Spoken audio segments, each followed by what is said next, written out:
Case 21 of the Book of Equanimity. Ungan sweeps the ground. Attention!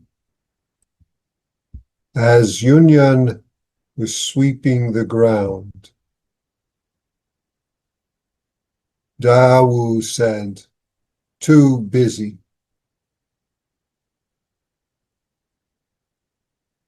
I began speaking about this case several weeks ago. And as I've often mentioned, attention is the whole of the case. And everything else is a further elaboration of what and how we articulate, manifest the Dharma, our life of being with circumstances and people, and how we respond to those. That's the whole of our practice. Sweeping ground.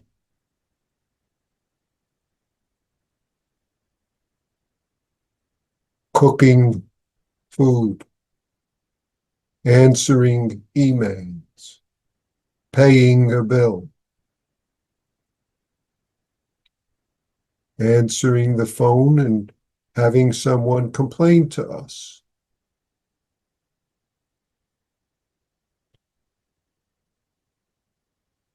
So on and so forth. Ungan sweeping the ground. Ungan is my poor Chinese pronunciation. In Sino-Japanese, his name is pronounced as Ungan. This is the whole of our life, sweeping ground in various ways. The comment capping phrase on this is, novices and working persons don't have the strength. The way sweeping the ground is very simple, and in its simplicity, we don't have the strength to be simple. So now, Ungan and Dawu, or Dogo, were, we could say, brother monks in China about the 8th century somewhere. And they practiced together for many years with different teachers, with Yakujo and then other teachers. And then they succeeded the Dharma. And we are in their lineage, or Ungan's lineage. They would, what should I say, challenge each other in their practice, in their Dharma practice, always practicing together, and yet also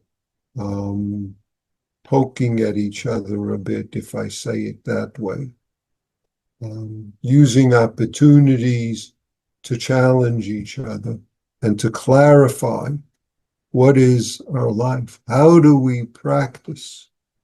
How do we respond when something isn't going the way we want? Too busy, not busy enough, doing it well. It's confusing. Circumstances like that are what occur. And in this case here, Dogo is poking at Ungan, or giving him an opportunity and giving us an opportunity to clarify where and how we get confused in the midst of doing ordinary things, confused by so-called others, and confused by ourselves sometimes. All our life is just sweeping ground. And yet, life, we, others, seemingly pick fights. So here the capping phrase is hiding an army, Dawu picks a fight. When he says too busy. Too busy. Oh, you're not busy enough. Oh, you're not doing it right. Oh, you're doing it differently than I expected you to. What happens? How do we be? Sesshin is coming up. Sesshin Rohatsu, which is the commemoration, celebration, being the Buddha seeing the morning star and being awakened. Morning star Buddha, not two. And yet we have to lose our life sweeping the ground, seeing.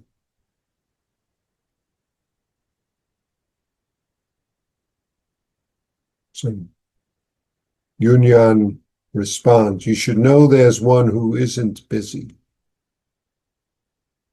Awu says, if so, then there's a second moon. Oh, is there another person? I mean, there's busy and not busy. There's upset and not upset.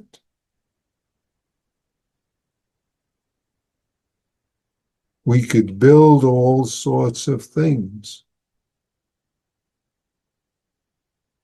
back and forth. One who's not busy, one who is busy.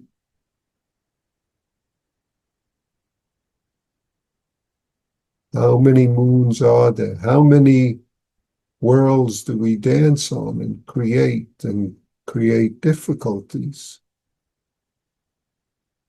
Even seeing a morning star. Is there two? Is there one?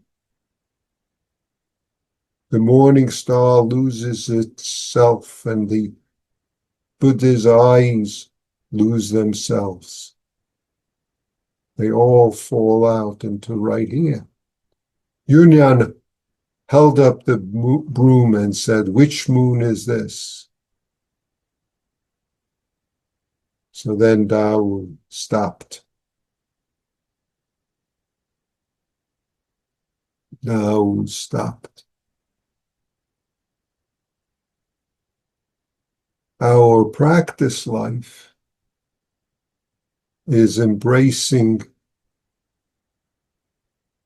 the sweeping, the dust in the ground, whoever calls us up, whatever comes to mind as my next task.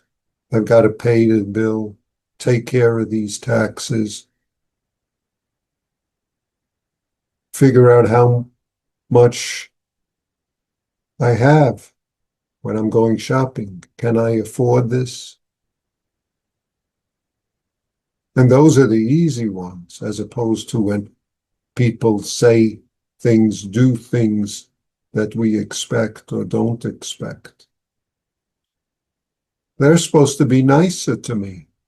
Oh, how come he treated her that way and he's treating me this way?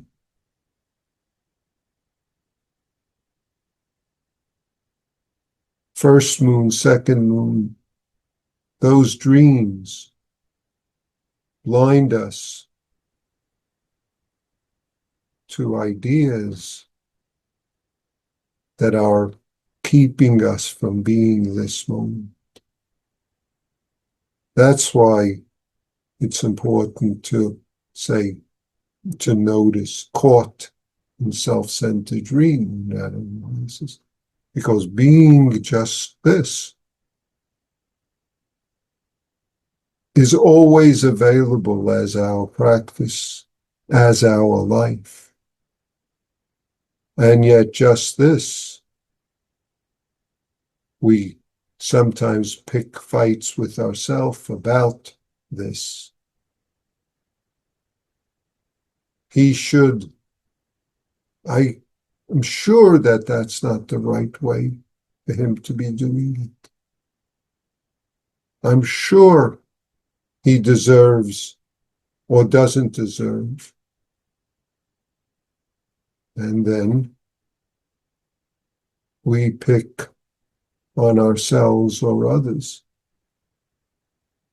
We miss the simple moment of our life. We refuse to be the awakened life that we are. We refuse to embrace the awakened beings that are all around us, even as they don't know, even as they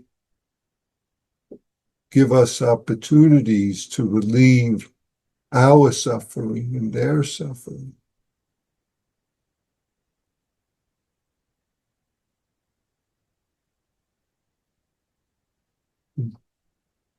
In a way, I'm speaking much too much. And yet, we practice, and we each have our own roles and opportunities in practice. We're going to come together, as I said, in several weeks for a session, sitting together. We'll sit from Tuesday evening to Sunday afternoon. If you could join us for some or all of that, it would be wonderful.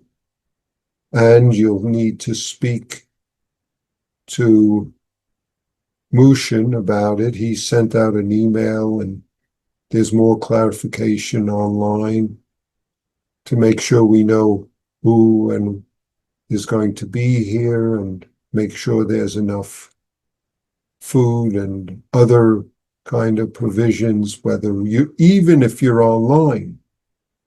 So though it's not a matter of food, but it's a matter of knowing who's joining as part of session, who's registered.